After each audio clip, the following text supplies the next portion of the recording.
Well, it's Thursday. That means we have a vet on hand to answer your pet questions. So if you have a problem with your pet, you can give us a call now. The number is 460-KJRH. We have Dr. Joe Landers here to answer your questions, and he's brought along Gus this morning. Yep. Good morning. Well, good morning. Gus is a little male yellow cat here. He's he's probably about 7-8 months old now. He, just kind of point out to everybody, he kind of lost a leg. Lost there. a leg, yeah. He came to us because the bottom part of his leg had been in an injury and couldn't be fixed or whatever. But he's doing great. He is a great little cat. I mean, he is.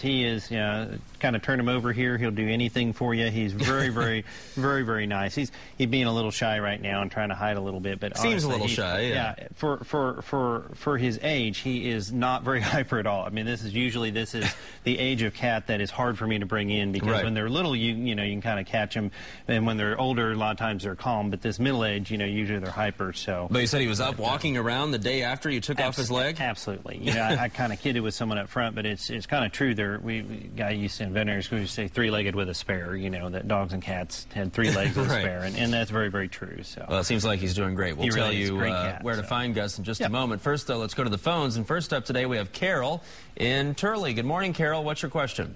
Yes. I have about 5.5 months, 5-year-old half pit, and I have a grandson that's 15 months. And my dog chews up his toys.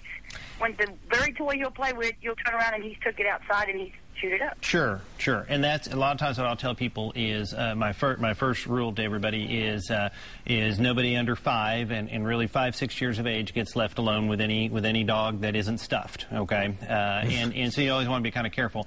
Usually that is just kind of playful behavior. A lot of times they're pack animals and they consider the kids' toys their toys and they kind of share them or whatever. Sometimes that might be a little bit of jealousy or just the fact that they smell different or maybe they taste really good. You don't know.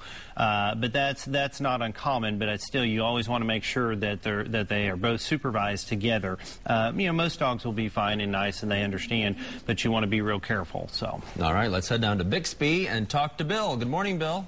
Yes. Hi. What's your question? I have a small dog that's kind of like a Chiweenie.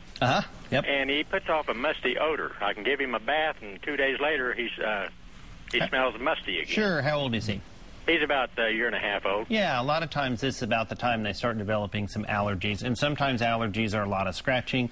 And sometimes there's just a little bit, kind of like when you and I have a little bit of serous discharge, from your nose. It's not anything big, but, you're just sniffling. Well, their skin is the target organ. And a lot of times it'll produce a little bit extra oil.